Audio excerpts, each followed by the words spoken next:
Welcome back to Story Deep Dive with Dana and Rachel. This is a podcast with book coaches, editors, and besties as we discuss books not as readers but as writers to draw inspiration from great books and lots of laughs. And y'all, we are here for our an overview of our next book, which is One for the Money by Janet Evanovich. And listen, I'm going to go ahead and give the caveat because my mic is hot that y'all already know. Wait, if you don't know, welcome. Hello, welcome. So nice to have you. If you have been here a while, you know we record these all like back to back. This is the last one that we record. So we're usually a fit of giggles because we are running purely on caffeine and our brains are usually about to explode after 4 of these episodes. But what I can say is that we have thoroughly enjoyed this book, probably for both of us for reasons we did not anticipate. This was not a new read to me. It was a new read to Rachel. Mm-hmm. And so we're going to get to that in just a second. But first, Rachel, what you got going on over there at StoryCypher? Oh man, listen. So and I say it like that because we spent the last 2 straight weeks. I mean, we worked at least 14 days straight preparing for the launch of my writing community that we're calling the Academy. It's probably going to get a little bit more of like a juicier name, but this is the beta run of it. So what I'm doing is a 6-month limited launch to trial run it, find out what are people looking for, making sure that it works and, just getting all the kinks worked out. But to do so, since we're doing it within a limited time frame of 6 months, we're going through a full curriculum of doing a short work from start to finish. So from I have the kernel of an idea to I know what revisions, like I know what I need to do to revise it, to put it to its final draft. And as a part of that, I am doing the project alongside everyone. So I'm starting a brand new project and I'm recording. So there'll be, we'll have live modules every month, but then there will also be a pre-recorded video that goes out of me walking through the exact process that I just taught them to create an original work. And the cool thing is that, as I'm preparing for individual modules and then kind of like cross-referencing it and trying it out and doing this kind of back and forth process is I have, kind of cracked the story. Like I know what project I'm going to do over the next 6 months, which is really cool. Like it was really exciting to kind of hit that insight and know have the kind of the core of the story. We're not this first module is exclusively have enough of an idea by the end of the module or by the end of the month that you've been working on it so that you can turn that into an outline using the 4X structure, which is what we'll do next month. But I know just about everything that I need to know in order to next month create an outline, which is pretty stinking cool. And also this is just, writing a project publicly, even in a small community, terrifying. Absolutely, I am like shaking in my boots over here. So when I'm not shaking in my boots, I'm excited. So I was just going to ask you, how does that feel? It is honestly, I was talking to my husband the other day of like, so if you've been here for a while, if you've been with the podcast for a while, you know that I stream on Twitch. And I found that, I've done a lot of teaching, hosted, I don't know how many workshops and, done live, all kinds of stuff. But, Twitch, I think uniquely positioned, like doing Twitch over, it's been 1.5 years now, has kind of uniquely enabled me to do things I've never done before publicly and be, is it scary? Yeah, of course it's scary. Like, I've not done it before. But it's one of those things where it's kind of for me just another day, as far as like, it's scary, but it also like, what's the worst that's going to happen? I look stupid for 4 hours straight, 2 times a week, playing horror games, which I am not good at, on, like on the internet. So it's like one of those things where like, I'm excited to do it and it's, a little scary to do something new, but there's an aspect of like, I feel like I've trained for this, right? Like everything that I've done up until now has led to this moment of like, all right, now you're going to watch me write a thing and I'm going to show you behind the scenes and let you know how many hours I spent pacing, how many times I put, threw my pen down because I was frustrated, like all of that. And the point, and I think that having, motivation for it helps to ease that anxiety as well, because the point is for every person in the program to actually watch someone else do it and say, oh, when I get stuck, it's normal. When I have to pace around and I only, have one idea in the course of an hour and a half, normal.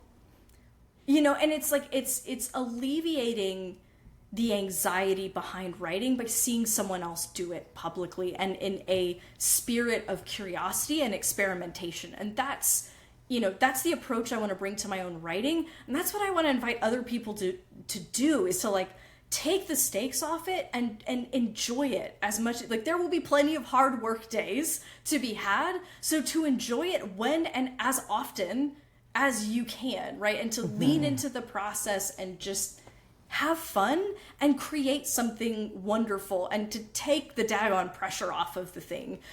So that having that kind of motivating force behind it, in a way, it takes the edge off of that anxiety because it becomes a service that I get to render for someone else. Girl, that sounds like really good, but I would be super duper nervous.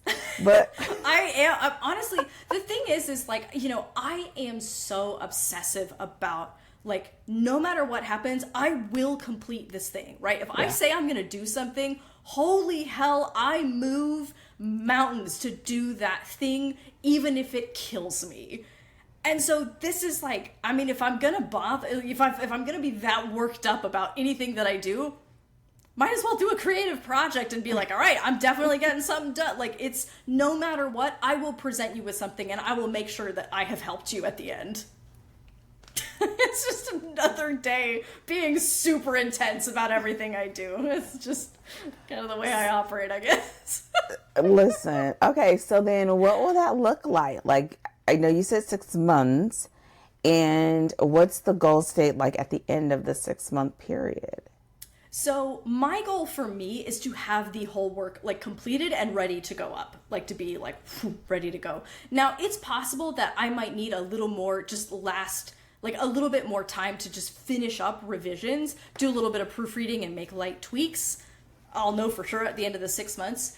For anyone who's joining me in the project, my goal is for, at bare minimum, for them to have a strong second draft and know exactly what they need to do to revise it into its final form. So everyone works at a little bit of a different pace. So one of the things I was really intentional about is like not making promises that like you'll have a finished draft by the end, because it partially depends on you whether you're gonna, how much you're able to attend to it and I didn't want to make false promises about when it's like dependent on them showing up and doing the work and the possibility that they have a strong second draft, but that there's they have a lot of revisions that they want to make, you know what I mean? So it's like the goal is that you have a good working draft and you know what you need to do to take it across the finish line. If it takes you a couple of extra months because you really, want to hammer out some dialogue or you're really digging into your exposition,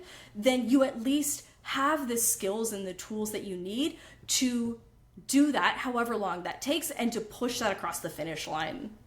Mm-hmm. Well, I'm excited. I think that is going to be like, okay, so are you targeting a specific genre? So for the program, I'm not targeting a specific genre, but anybody who is joining me, they come from my email newsletter and all of this, they know that I specialize in crime and fantasy, that, this is the approach and the genres that I work in. And I can say, I don't want to say too much about the project because the people in my community, they don't know about it. They don't know what the details yet. So I don't want to spoil it out on the podcast before everybody in the community knows the details. So maybe, you know, in a future month, I'll talk more about it. But I will say it is, in its current state at any rate, it is going to be like the core of it is going to be a mystery, but it's going to be kind of magical realism. So it's going to be, it's going to kind of combine both, right? My love for fantasy, but not in a hard, strict fantasy, more in that magical realism space.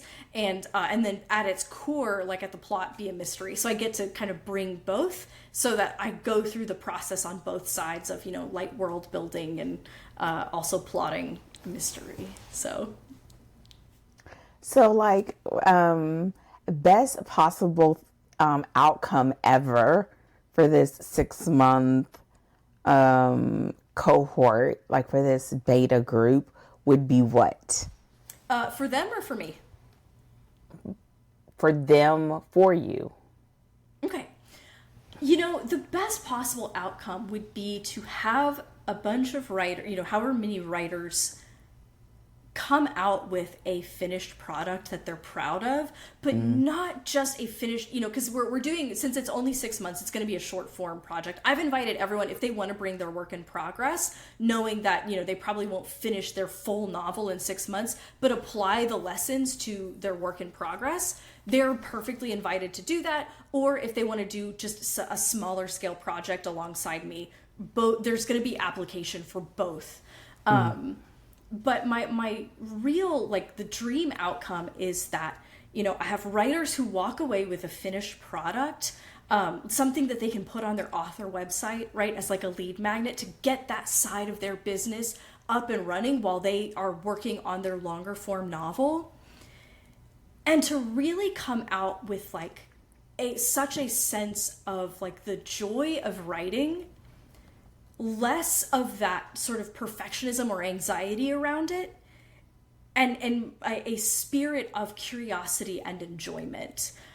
Because we're gonna cover 4-act structure. You know, we're gonna cover, you know, making sure that you're clear on your genres. You know, in this podcast we have all kinds of conversation about how to make sure that your plot is working and you're setting your reader expectations. So I'm not expecting that we're just gonna you know, like do whatever because it feels good kind of thing.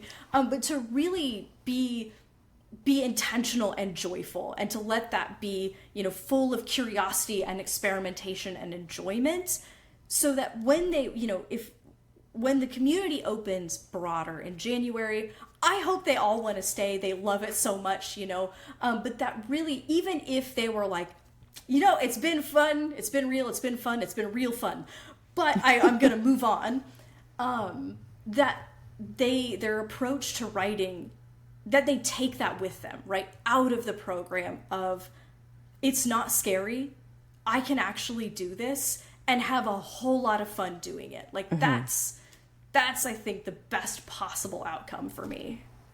I'm excited for you. And I mean, you know, if there's anything I can do, just let me know. But I'm super excited for you. Thank you. I'm excited. This feels like, you know, over the last 6 months, finding my footing for, you know, what is StoryCypher at its core, and feeling like I've hit on that thing of like, I think that this is what I do. This is, you know, this is the spirit of my coaching and my editing. And I knew that this is the attitude that I bring to my coaching, but now this is like building StoryCypher into like, this is what we do at StoryCypher. If that's your jam, like, come on in, the water's fine. If it's not, that's fine. Like, you know, because that's what I love about being in writing, is that there are a gazillion different approaches and all of them work for somebody, right? And so if my approach is like not your jam, there's so many opportunities for all these other places that can get you where you want to go. But this has kind of become like what my lane is. Not just in my genres, because I've carved out, like, I do crime, I do fantasy. This is where I live. But then also the approach to creativity as well. Mm-hmm. Well, listen, I'm excited for you. I think there's nothing like really seeing the way that you see story and your approach in action in someone else's hands. Yeah. That you see the universal of the approach, because everyone who kind of picks up that mantle puts their own spin on it. Yeah. And to see how, and you've seen this before because you've worked with a lot of students, so I'm not telling you anything new, but seeing how, it operates and still stands. Yeah. And it makes you even more like, yeah, this is it, right? Yeah. And so I'm excited. Now, okay, one last question, and I hope this is not spilling the beans. So over this 6-month period, like, is that weekly? Or, I mean, if you can't share this yet, like, what does that look like? Okay. I got you. Yeah, so the way that it works, because I'm trying to kind of split that space between you need time to create and you need instruction to get the next step. So the basic structure, I'm doing it right now for the beta run on kind of a 3-week system, so that I can find out, what does the 4th week need to be? Do we want to do hot seats? Do we want to do book club? Are people like, please God, don't give me another thing. I just want this week to work, right? Like, to work on my thing. And so the way that it works is, in the first week is when I do a live module going through whatever step in the process, and just walking them through, like teaching and giving them, here's the teaching, and then here's what you need to do, right? These are your next steps, worksheets, all that good stuff to keep them moving on their project. The second week, I call it trial by fire. My trial by fire video comes out. Again, that's a pre-recorded video because I could not do that live and just with people watching me. Listen. Because you've done it and you do it. So I am not quite that brave yet. So that video will come out. And then the third week, we'll do Q&A. And the way that it's designed is you get the lesson, and then you have some time to kind of start noodling on it and start working. Then you see me do it, and trial by fire might answer some of your questions, might get you thinking about, this is how I should approach it, or this is what I need to do.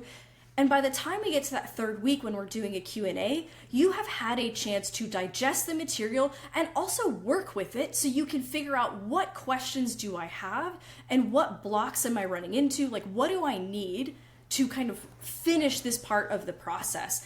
And then even if that 4th week stays blank, you're there, you're working, and we have, we're doing it in circles. So if you have questions along the way, you can drop them, in the general channel and get answers to your questions, so that you have had adequate time to work all the way through the process, so that by the time we get to the next module, you have had time to work up to the point where you are ready for that next module, gotten your questions answered, made progress, everything you need.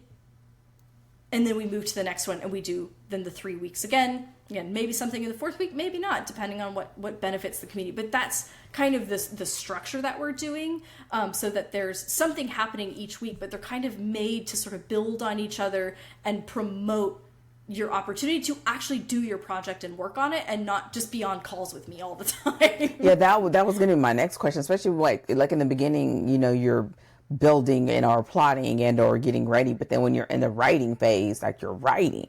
Yep. Okay. That sounds so much, oh my goodness. I think it's going to be I think it's going to be awesome. Like, you never know how it turns out until you do it. But again, that's the thing I was like saying earlier, is like, I won't quit until it is good, right? So like, I will work those modules. I will work that process. If it's not amazing, I'll make it amazing, right? I just won't, I can't do anything else. I'm compulsive. Listen, if you need like details for people looking for covers or how to go about setting it up for downloads, just let me know, because that is going to just be like, especially if they do it as a lead magnet. I always think that is one of the best projects to do, because you get an opportunity to see how what you have in your head translates to the page, and if that's what you really wanted. Yeah. Before you go into a full length something, 100%. And the thing too is like, it's a lot of times that's one of the things that at least a lot of the authors who come to me, they're not thinking about up front as like, oh, well, eventually I'll need to build an email newsletter. It's like, well, you can start now. You can start attracting the kind of reader who wants to read the kind of thing that you're creating now, and start engaging with them and talking to them and getting, right, like building that relationship, so that when your novel is ready to come out, you have people who are like, yeah, I want to read that thing, right? And they're like, so you give yourself, you know, like, you've laid track for yourself to have readers and to be able to release that novel to people who, and then you can find out, you know, what did they like? What did they, you know, but you're building that before you have like your novel done. And then you're like, ooh, I need to find exactly. the people who would want to read this, you know? Mm-hmm. So you get that low stakes opportunity to make sure this is the lane I want to be in. And if it is, then you're like ready to start building that relationship with readers, and you're building, right? If you're doing that all along the way, where you're, you know, sending out weekly or bi-weekly, even if you start with a monthly, right, newsletter to connect to your readers, to grow that email list, you're building that relationship so that when the novel comes out, it's going out to somebody already, rather than it comes out and you're met with crickets because because nobody knows that it happened. Nobody knows that it came out because nobody had a chance to find out that you exist, you know? Oh yeah, totally no, because you know that's where we always start. You know better than anybody. Girl, because ain't nobody trying. Listen, I think I always stress the newsletter building. I think sometimes but I do like even more when people get to work out some of the nuances in their storytelling before they go to something longer, especially because now in romance, a lot of stories are averaging 100 to 120,000 words, right? And so that's hefty. Girl, that's not how it used to be. No, but I think it's because of a lot of the longer form and that sort of going in that direction. Mm-hmm. I mean, think about it. I mean, when we read Things We Never Got Over, the reason why that's a thumper is because I'm pretty sure that was like a good 130. Yeah. 130,000 words easily. And so to go into that as your first like complete thing mama, maybe, yeah, that's like, if you could choose between starting with 550 pages and, I don't know, 100, 120, some, you know, 50 to 120, somewhere in that range, 120 sounds pretty good. Listen. So yes, but you know, having that, setting them up to begin the process of engaging with the readers and really establishing their own ecosystem is a fantastic, and it also shows them it's one of those moments where we can do hard things, right? Something that seemed so foreign before or distant is now something that you do. It's what you do. I'm so excited for you. Oh, thank you so much.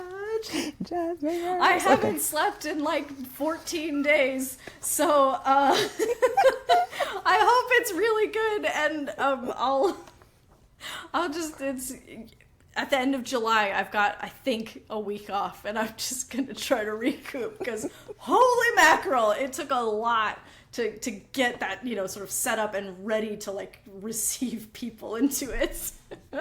How do you feel about the process of doing that, though?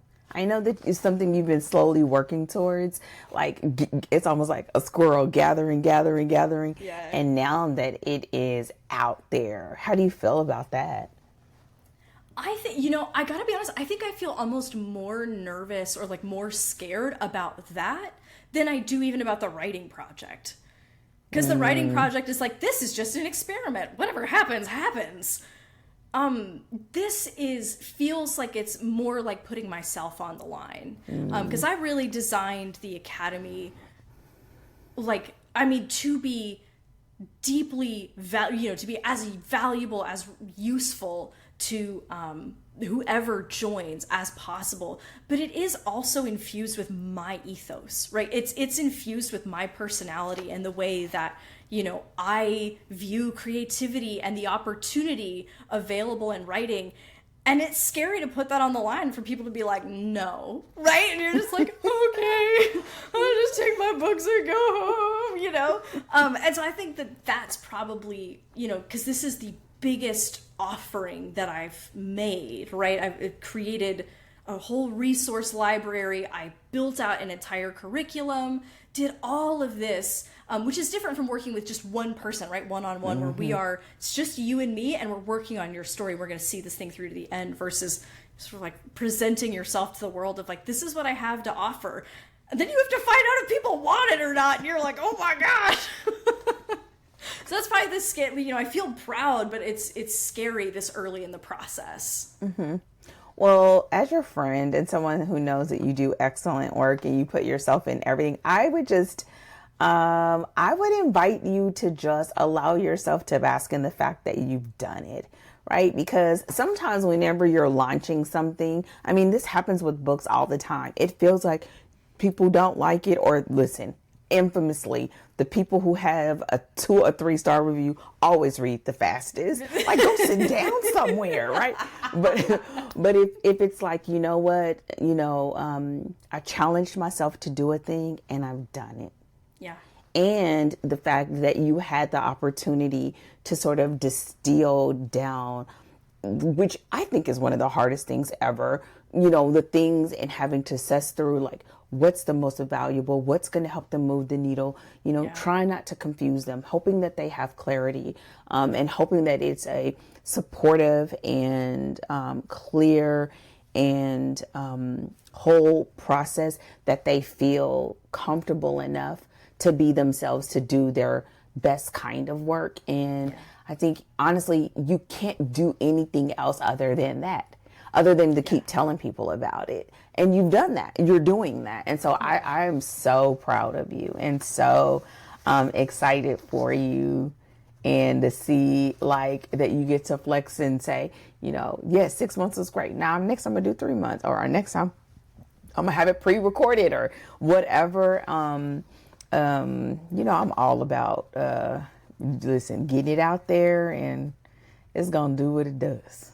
Yeah, I just want to say, like, and I know, you know, I promised podcast listeners, you know, we're going to get to talking about the story itself. But I'm happy to be able to take this opportunity to say this on a recorded line where everyone can hear. Like, Dana, so much of this has like are things that I have learned from watching you.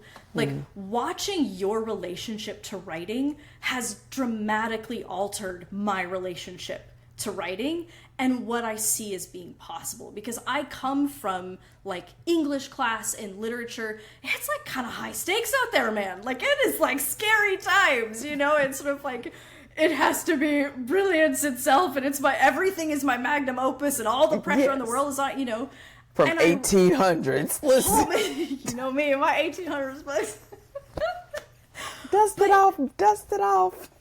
But like, watching the sheer joy that you bring to writing, like, it opened my eyes to like what creativity really can be. And it was I feel like it was the door through which I was able to find my own relationship to creativity of like, I think this is right. I think this is how it should be. And I think this is the invitation that we have as creatives. And like, I believe in this, and I was introduced to it by you and by seeing the way that you relate to your projects and your writing. And also watching you launch programs, and just like getting to kind of sit and watch you do things and sort of make mental notes, but also watch you put yourself out there the way that you do, and, you know, launch bigger and launch different and just constantly move and try things and never be deterred ever. And just to keep working the process, and you're smashing it out of the park regularly. That has shaped so much of the way that like I see creating and like where I am now, like launching a program like this. I don't know that I ever would have done anything like this had I not met you. Like, I don't think that this would have existed in my world had I not watched you do it and been like, you can do some crazy, like the things that are possible are way beyond the scope that I had in mind. Because you met me when I was a $15 an hour editor. Girl, right? listen. Like, I mean, this is, you know, and so like you introducing me to what's possible has shaped what my business has turned into. And I owe so much of that to you. So for anybody who's listening, if you're not following Dana's stuff and watching what she's doing, walk, don't run. No, run, don't walk. I got it backwards. Run, don't walk. Pause this episode, or if you're on your phone, go look up Dana Pittman at Danger Tales. She's amazing, and she's one of my freaking heroes. So I'm glad to get to just like say that on the podcast where everyone can hear how honestly awesome that you are. So anyway, I appreciate you. You're going to have me crying. Okay, listen, you know I don't be putting on my good makeup or a full face of makeup for this. You know what? Thank you. I think there's something about being able to do what you love in a way that's honoring to your life. Yeah. You know, I always tell you, like, if this doesn't work for you and it doesn't work for your family, if you and your husband ain't cool, it's not cool. Right? All money ain't good money. Mm-hmm. And listen, you're going to pay me for my time, but at the same time, that's never, like I'm probably more heart first than I sound like, because I really do care about people reaching that goal state in their lives and really being and showing up fully as the person that they want to be. Because it has always been so important to me how I show up as a wife, how I show up as a mother, how I show up as a coach, how I show up as a friend, and a sister. It's like, and some of those relationships, you know, they get another part of me and some don't. And where I am is where I am. But I think it's something so amazing, to be able to pursue something you've always wanted to do and to help other people do it, because we hear way more no's than yeses. Yeah. And the no's are a lot louder than the yeses. Yes. And so to have someone that says that, you know, you can do this. Is it hard? Yes. But can you do this? Yes. Listen, there are people that are not half as smart as you, okay, that are doing this. Don't let them get you, girl. The thing that fires me up is like there are people who are half as good at their job, or who are like faking their way through the job, charging 10 times as much money as me, and I am like, hang on a minute, whoa. Shots fired. And that's how the hard thing, right? And I think we all go through that. And so I'm just thankful that even as I bump around and trying to, you know, figure my way out around, and because I still think that the way that what we're doing and how we're doing it is not the norm. Even you may not feel like it, but I still think it. I mean, we know a lot of editors who don't get paid for their time. And would you like more, or would you like this to be something different? Yeah, you'd like a little more, but you're probably doing 10 times better than many people that you know. Y'all listen, I'm giggling. There's no laughing in it. However, it kind of goes back to the conversation that we had in the last, you all will hear in another episode of like, you know, it's a business. Yeah. This is a business. And the only way you're going to know is to put yourself out there. And there are not a lot of programs or opportunities for us to really see like, what can this look like? If this is what I want to do, I want to help people do it, and I want to write. Yeah. And I have so many people tell me that it's not possible. And I absolutely love proving that they're wrong. Yeah. Even though I don't care, I'm going to keep doing it anyway. I love seeing what you're doing. I love seeing your heart for people and their projects and what people get to do when they say yes to themselves by working with you. I think that's the best yes that you can have, is just saying, I'm going to let myself do this, and I'm going to give myself time to get better. Yeah. That's the best yes that you can give yourself as a creative. And it's the best way to put yourself in an environment that's supportive before you step out into one that's not as kind all the time. But it is what you allow it to be. And that's what you're giving them with this cohort, right? That they can be. It's like what we always told our kids, like we wanted them to stay under our roof for a couple of years as adults, so you can go out and encounter the world, but know that you could come back home. Yeah. and get support and get help and then go back out there. And that's what you're offering them, this supportive place to be challenged, to be coached, and to then have a finished product before people try to tell you what can and cannot be. And so I just think you are an absolute brave person and a phenomenal coach to give them this opportunity. And the fact that you have to put yourself out there, I don't ever think that that sacrifice is not worth it, 10 times worth it, right? That what you sow is what you reap. And if you just keep coming, like you keep giving it like that with your whole heart and treating people the right way for the right reasons, expecting the right results, you are never gonna lack clients and you're never gonna lack opportunities. You just got to stay in that and don't let nobody burst that bubble, and have people that tell you the truth. Cause I tell you the truth. They almost had me. But we got it back. Listen, I kept trying to tell you, listen, cause listen, I will tell you the truth, but I will cut for you too. So therefore, yes. Those are the people you want in your corner, right? Exactly. And this, again, as a creative, we're having this conversation between ourselves, but this is us talking to whoever's listening, right? Yes. It's you want those people in your corner. You want someone who's going to say, to be that safety and who's going to be in your corner and believe in you, and who's also going to be like, that thing don't work. You're like, I need you to you need to step it up. Work it back.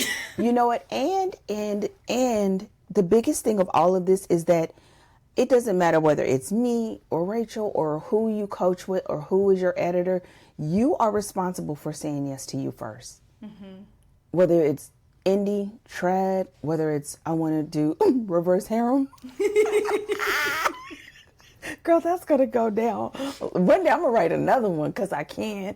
But, no matter what and who it is, you have to wholeheartedly say it with your chest, give yourself permission, and then be willing to back that up.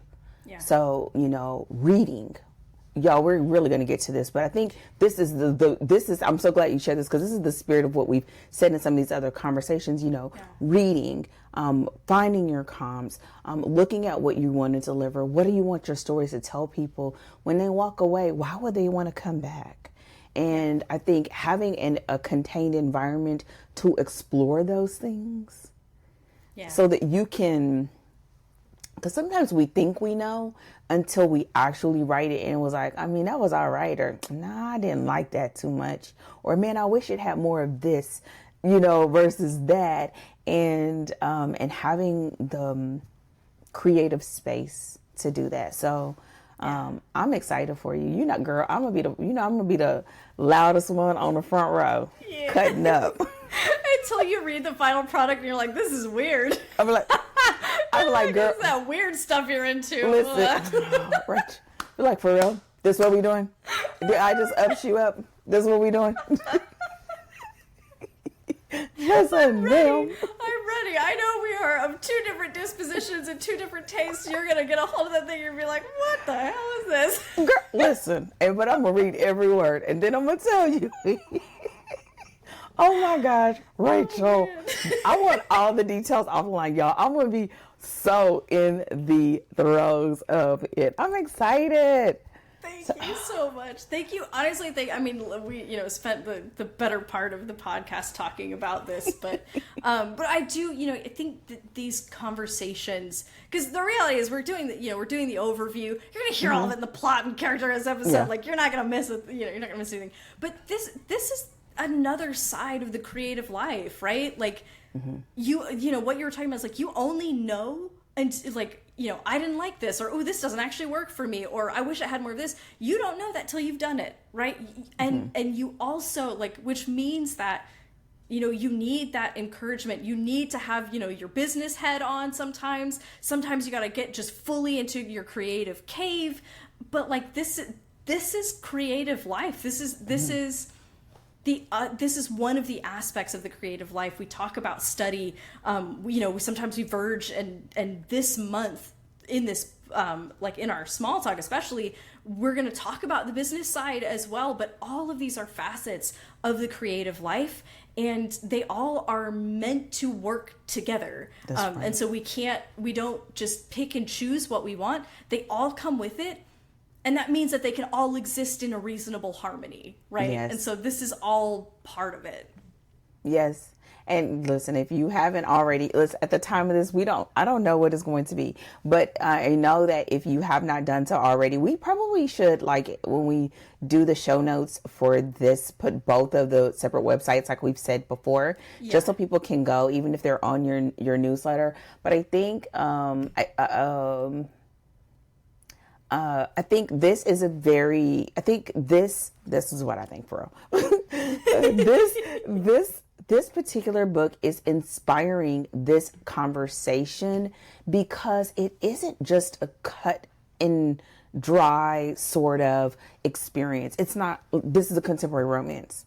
This is a cozy mystery, right? Like that. I think what she did is probably gave herself permission early on, and now we get the benefit of it. And when you see this sort of amalgamation of all these elements that sort of have this harmony that comes together, it is one of those things that make you excited as a writer. It's like, I wonder, how could I do something like that? Right? Where you see like what becomes the same thing of like what becomes possible. You're like, daggone it, she did something brilliant and I kind of love it. And then it makes you like, Listen, I felt that way when I finished that first Sweet Romance. The fact that the story is almost 100,000 words and there's no sex, I really believe. That feels like an achievement. I don't know. I'm coming out of context, but I'm like, I don't know, but that seems like you've done something impressive. I said, who in the world did this? Oh my goodness. I know. But I think it also is one of those things of where you begin to understand where you have inklings in you that are wanting to express certain things, and then you begin to explore what kind of story do I need to tell that. And when we talk about genre, one of the things, and we'll did you do the summary? You didn't do the summary. I haven't done the summary yet. Okay. Do I need to do it real quick before we go into it, or we just? Yeah, let's do the summary real quick so we can do these, y'all. Let me tell you. First of all, don't forget to go to Rachel's website, and we are so excited, and we're gonna want all the updates, and we're gonna be extra nosy once the people who have paid their coins know what the details are. And then we're gonna be extra nosy because we have 6 months to get some words on the page. Not we, because it's just gonna be your part of our we. You mean like the royal we? Girl, the you we, okay? Have 6 months to get it in, and I'm excited. I know. All right, let me hit that summary, and we'll talk to you finally about One for the Money and Janet Evanovich. So here we go, summary. Smooth segue, nailed it. Come on. In Janet Evanovich's One for the Money, recently fired lingerie buyer Stephanie Plum turns to bounty hunting for her sleazy cousin when her temp jobs dry up and her car gets repossessed. If she wants the $10,000 to pay off her debt and buy back her furniture, she must bring in Joe Morelli, an ex-cop wanted for murder. But Stephanie has no equipment, a dubious understanding of what is and isn't legal, and a crazed prize fighter on her tail, keeping her from both Morelli and the truth about the night Morelli allegedly killed a man in cold blood. And Morelli doesn't just not want to be found, he especially doesn't want to be found by Stephanie Plum. She hit him with her car, it's a whole thing. Yeah, I still think she chopped off the last half of that summer. It's supposed to be cute. It's like, oh, she hit him with the car. It's a whole, it's just a nod to I'll tell you later. It's a nod to sort of the tone of the story and the setup. That's, we tried. It's fine. It's all good. It's all good. So, this is the overview. Y'all, we have already recorded 3 jam-packed episodes because we record these out of order, and if you're new around here, what's up? And we record these out of order. And so this episode is about a little bit of the overview. You've heard the summary, but we sort of like to pluck out some of those general things that either you will start hearing, you'll hear on repeat, or we really think it's important to emphasize. And sometimes there are things that it really didn't have a slot because we only have those areas that we want to point out now. I do also want to say is you don't have to have read the book to be able to enjoy this. I think even this earlier part of this conversation is that we don't have that often, but it is, that there, I think, is gems that can be dropped at any time. And it's up to you to listen, go get yours, because we're going to get ours. Okay.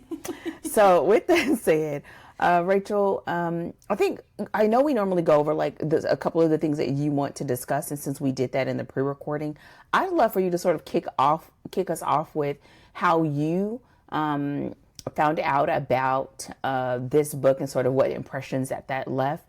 And then I think we can kind of go into some of the comparisons that we've already had before we hit some of those high points. Yeah, that's perfect. So this was super interesting because I picked this book because of the impression that was left with me by someone who had mentioned this book to me. So it wasn't Dana. This was years ago, and another editor had sort of talked about this story as a cozy mystery. Like that was the way the book was kind of presented, or that was the suggestion that was kind of given by the book, as though it were sort of like a cozy murder mystery. Cozy mystery, as in I'm thinking murder mystery because the person I was talking to was a big crime reader.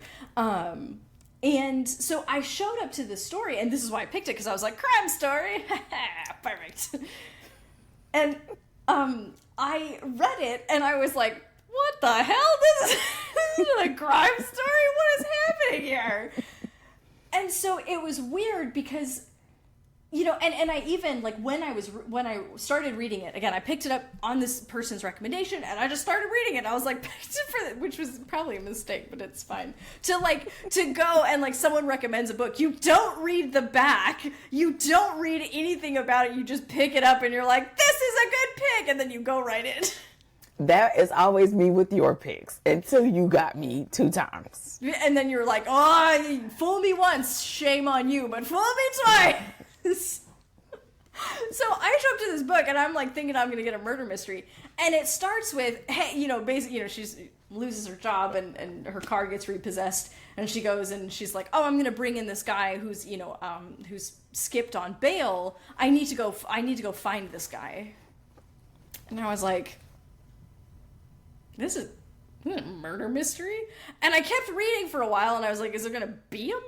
The guy was wanted for murder, but I was like, I kept reading, and I was like, I think I'm in the wrong book here. What's going on? And if you read so I finally flipped, literally, I was reading, and I was like, this seems off. Finally, however many chapters in, I flip the book over, and you read the back. The back gives no such impression. The back gives zero impression that this is what the story is about. So at first I was just confused, but it's interesting, right? Because this is one of those instances where Janet Evanovich made no suggestion that this was a cozy murder mystery. And I brought this assumption from somewhere completely else to the story and was confused. And something that I think is, I literally made a note in my notes was sometimes what people expect from your book isn't your fault, Yeah. That does happen.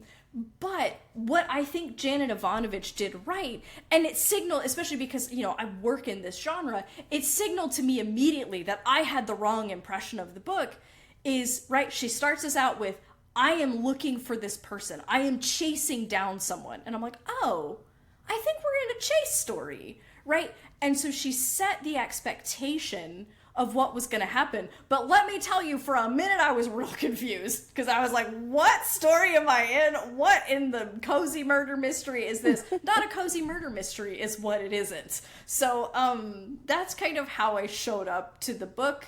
But also this kind of leads into it's almost like Janet Evanovich very quickly corrected my misinterpretation because of how she set the story up. So I knew this is whatever this person told me, this is not that. This is something else. And she snapped me to attention and was like, psh, psh, psh, psh. No, ma'am, this is not that kind of story. Is that what she did? She sure did. Reach right out of the book. I think that's very interesting. My story origin with the book is I read it over 20 years ago. Yeah. 25 years ago, to be exact. And it was already fairly popular because it was already in mass press. Because that's where I bought it. I think I bought it at the airport. Yeah. And I now, knowing like what I do now, I think a lot of it does sort of give a lot of that impression. If you look at how the title is done, how the colors are done, that it sort of does give off this lighter impression of the content, even though it is a little bit heavier than that, like what the impression is. So I can get that. I think also one of the things for me was the whole like noun leading with the Morelli thing of how they knew each other and the choo-choo and all this stuff. I was just like on the there's the first page and then this happens on the other side of the first page and you're like, what in the world? What is going on? And so it almost gave the impression that it could have been some sort of romance. Until she ran him over with the car and all of that. And so I think a whole thing. It is a whole thing. And so I think this sort of sets up some of the things that we will say repeatedly across this, let's say series, because we do 4 episodes, is really one of the things that I wrote down is like, who is your reader and what are their expectations for the story that you're delivering? And before we even get into just a few of what those high points are, we sort of have enough episodes now. Look at us doing it. To sort of make some comparisons with some of our past book selections that we think is a good representation of how they can sort of have the same vibe, but have a different delivery and a different sort of core genre. And so you want to talk a little bit about that. Yes. So yeah, really great book for comparison. And this was one that I've been writing about in my notes. Is Dead Until Dark. So if you haven't listened to those episodes, after this one, while you're waiting for the plot episode to come out, because you're on the edge of your seat and you just can't wait. If you haven't already heard the Dead Until Dark episodes, you can go back and listen to those. But Dead Until Dark is similar, I think, to Janet Evanovich in a lot, to the Stephanie Plum novel in a lot of ways. So Dead Until Dark is the first novel of a serial style series. It features an amateur sleuth. It's also, right, we do have that very close and personal first person female narrator, right? So a lot of those kind of vibes are very similar, like tonally. Dead Until Dark is a little bit more serious, but it has that kind of very personable narrator that helps just kind of keep it from feeling too heavy.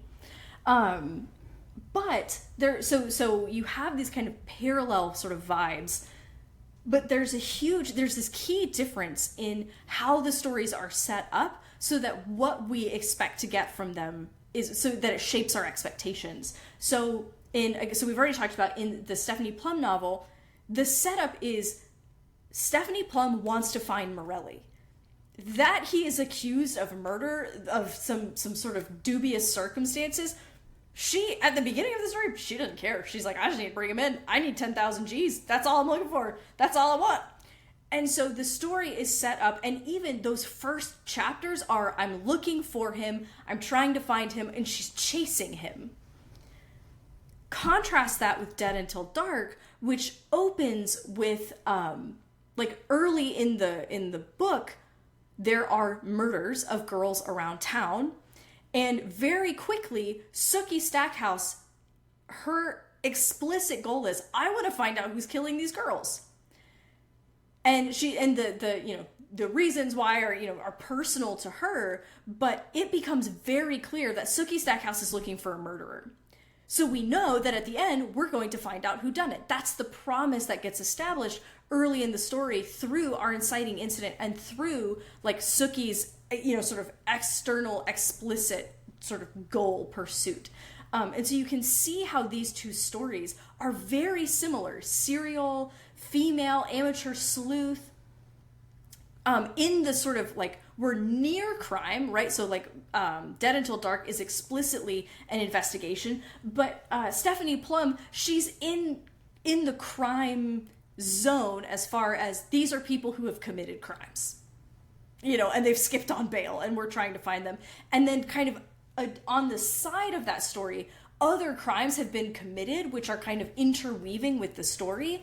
But we know that what we're trying to find out is, by the end of the story, did she catch Morelli? Did she get her $10,000?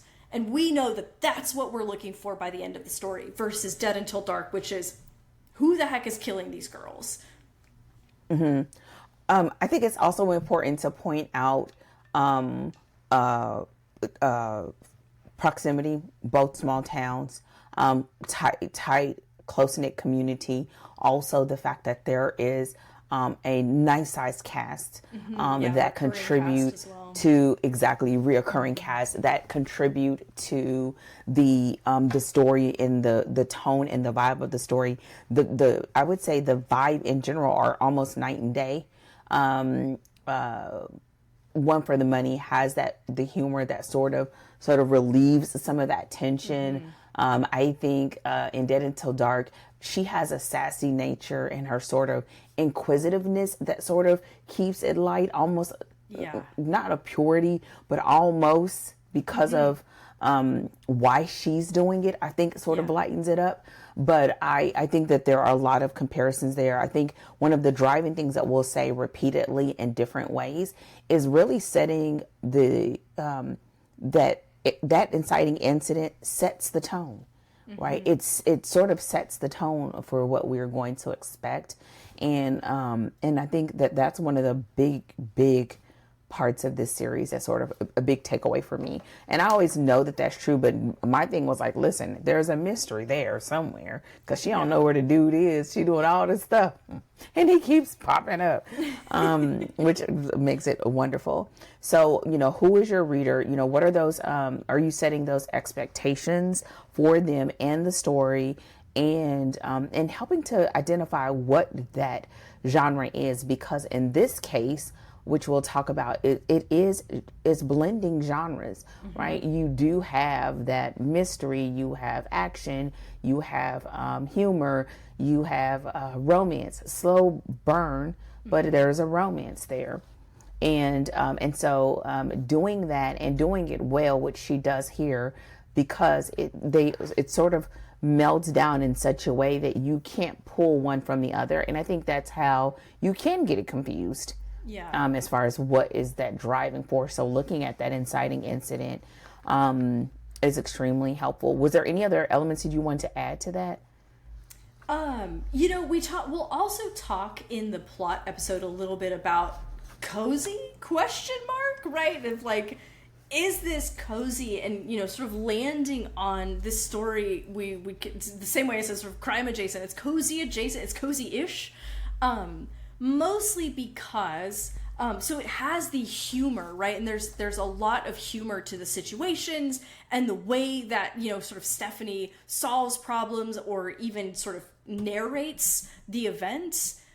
But it does have a little bit of that grit still in it, of that Stephanie's really in this story. This is kind of first in a serial, and she is brand new to bounty hunting, and she shows up like, how hard can it be? It's fine, and she just goes for it.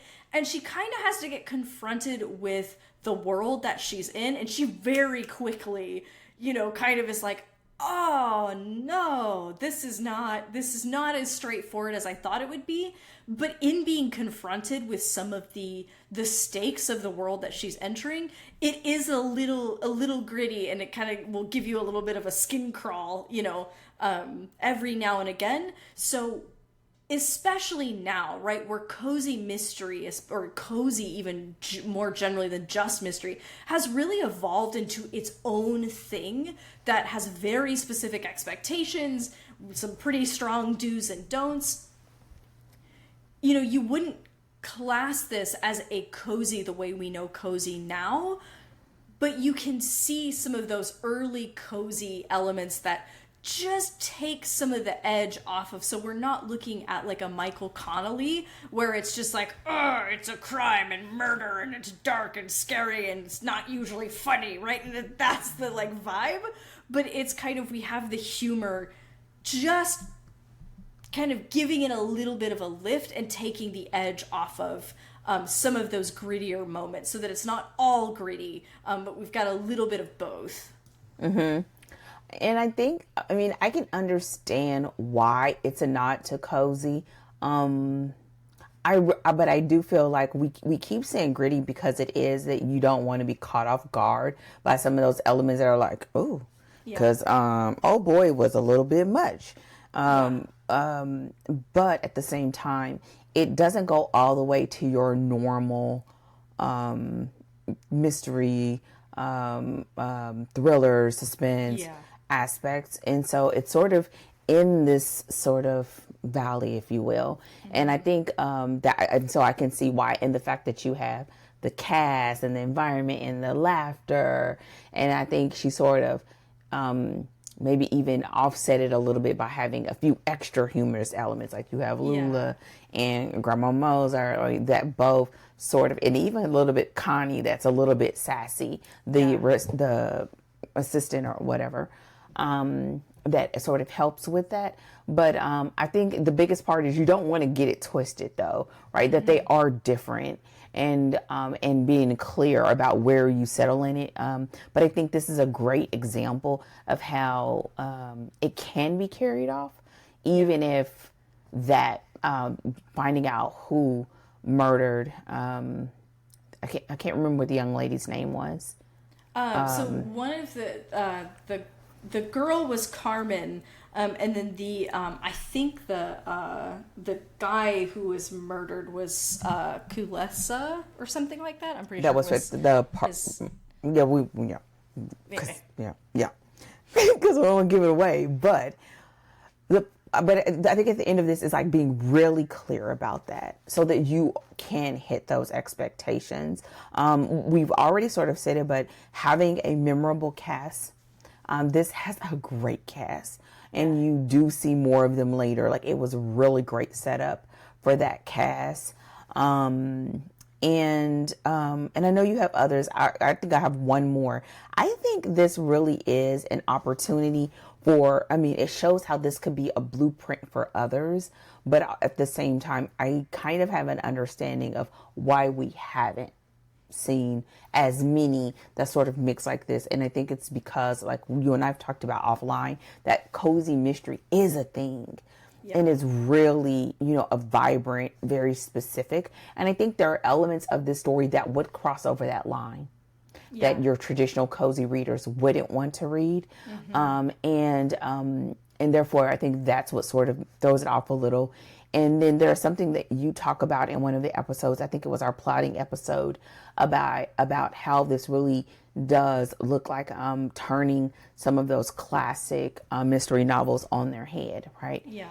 And I think that it's probably why you have those elements that have a little more grit and a little more bite than what you would normally see in a cozy mystery, even though you have a lot of those core similarities that are easier to pinpoint, and that some of these other things you don't really know until you start reading.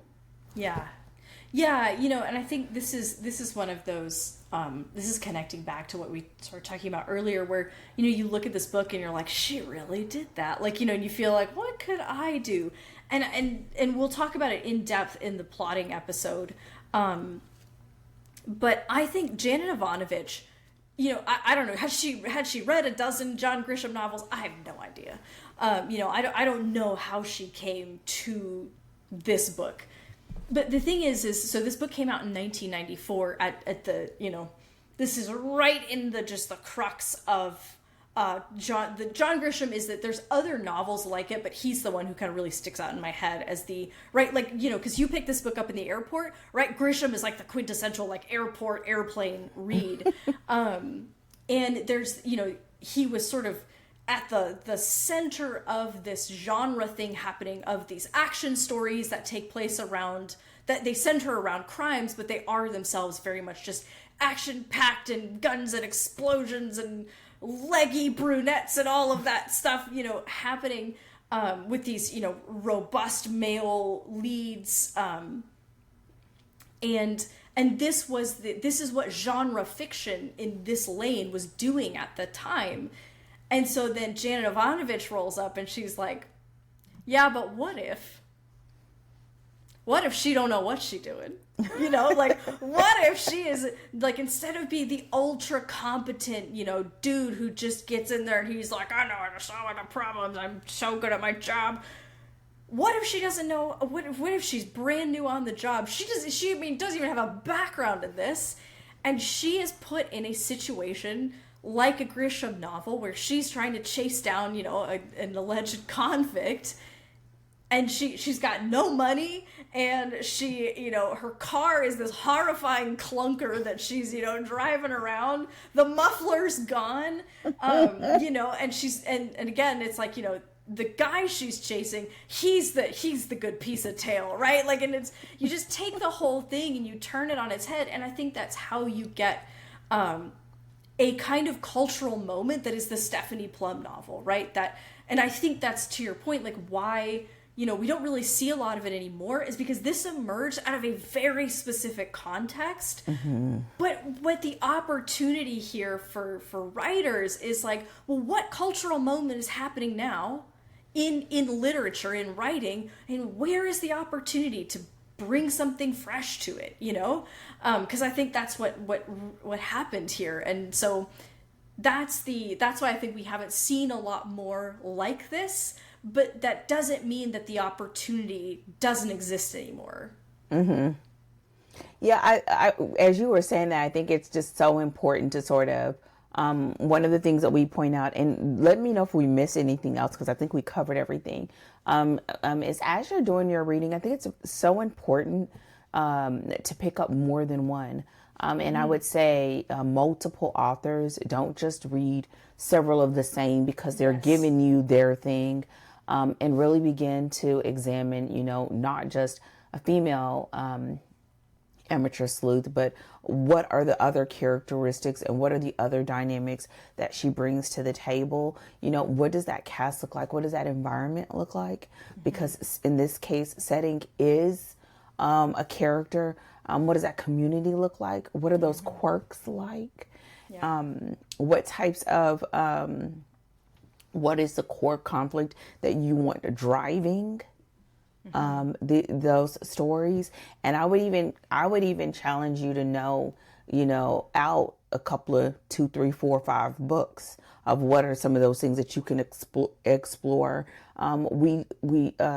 Rachel pointed out Dead Until Dark. You can also look at our last book selection, which was Cold and Deadly, which is different. It's not on the cozy-esque, but I think it is an execution of a very balanced romantic suspense, which this is not that. Yeah. And it's a totally different dynamic for the female protagonist in that story versus in Sookie and One for the Money. But I think the three of them together gives you a very good understanding. And lastly, I would say being really clear about what you want to write about and not write about. I think that is a big difference. Going into it from a Stephanie Plum perspective is really just about how you see the world and how you have her see the world. Mm-hmm. It's not about her being this knowledgeable, You know, she doesn't even know how to fight. She gets nervous about carrying pepper spray, like it's a whole thing. Yeah. Versus, I can't remember the officer in Cold and Deadly, of her being top notch and her getting pushback for her being a female in a male dominated environment, but her really knowing her stuff. And then having Sookie, who is not knowledgeable in the area, but that's gifted, right? And so I think that's a driving force as you consider what elements you want to explore as far as those core external. But reading and looking at those will help you to begin to sort of get a nice little resting place and begin to sort of gather all that information before you move on to those next steps that do have a lot of commonalities. Now, not Cold and Deadly in that regard, like Community and all of that. Yeah. I guess you could say it a little bit because they were all officers. So that is its own form of a community. But to begin to explore those other elements. And I think that's what we're saying more than anything, and being really clear about that execution. I think that's why the story works, even though you have the genre, the fact that the mystery is not the driving force, et cetera, et cetera. It still works, and it's what it is, an entertaining read. Yeah. You know, the last thing that I would sort of, you know, if I'm thinking about, you know, what should someone know sort of going into the series of episodes as well as just this book, is, and you mentioned it already, but is that, you know, this is the first book of a serial style series. And so, and how a book that's part of a serial functions is different from a standalone, is different from a trilogy or something with a tighter series structure, whether it's, you know, an intentional 3-book or an intentional 5-book or whatever. And so the way that this book behaves is gonna look different from, you know, something like Cold and Deadly, which is a standalone, but in a series that follows different protagonists, right? Like, so just knowing, you know, where it's positioned. So when you get a serial style novel series, you're looking at, you know, you're probably going to see less internal transformation, especially in that first book, because we have who knows how many books to go. But also it's going to be it's going to be a complete thing, right? It's gonna have a start and an end. It's gonna answer some question, but it's gonna be episodic. It's an episode in the life of Stephanie Plum, the bounty hunter, right? And so I think just knowing that to set your expectations of, like, you know, when you're like, hey, there was no internal arc, and it's like, of course there wasn't, because there's like 30 more books, you know, she needs room to go somewhere, you know? So just knowing that when you go in, so you set your expectations of the kind of book that this is and what it sets out to do, which is set up a running serial of these episodes in Stephanie Plum's experience in this role, and setting up characters and setting up the kinds of conflicts and all of that. And again, it's a lot of setups, even though it still is a complete, right, one complete story. So just knowing when you're getting into a serial, same thing with Sookie Stackhouse, right? It's like, this is the first book in a serial, which means there's, we're setting up a lot more kinds of things we're going to explore. She's going to grow a little, but there's a whole lot more series to go. And so you just kind of calibrate your expectations based on what the book is and what it's trying to achieve. And I think more than anything too, I mean, not more than anything, but it really is the type of read where you want readers to sort of be submerged. This is how you can have 5, 10, 20, 30 books that they want to go in and get lost in this world. And you have to build something that's cohesive. And it's not just about Stephanie or Joe or Morelli, right? It's this whole cast. And so is there any other elements that we need to cover before we sign out? I think that's everything. That was everything that was on my list. Y'all listen, your girl over here killing trees, but I have my notes. So with that said, thank you so much for joining us for this overview. This is the first episode in our 4 episodes about One for the Money. Should you read the book? I think it's a great book to read. I think it's a fast book to read. It's fast paced. It is available. As always, we try to find books that are available on audiobook as well. And so that's available. But if not, you can come on back to our next episode where we will be talking about the plot in One for the Money. And that will be in your inbox next week if you are subscribed. So if you are not, visit storydeepdive.com and leave us a comment and or a question. And don't forget to subscribe so that you will get notified when we have new episodes. I think we are out. We done gushed. We done almost cried. We done laughed. And we done kicked off this series. And we will see you next week as we talk about the plot in One for the Money. With that said, we are out. Take care. And as always, happy writing. Goodbye.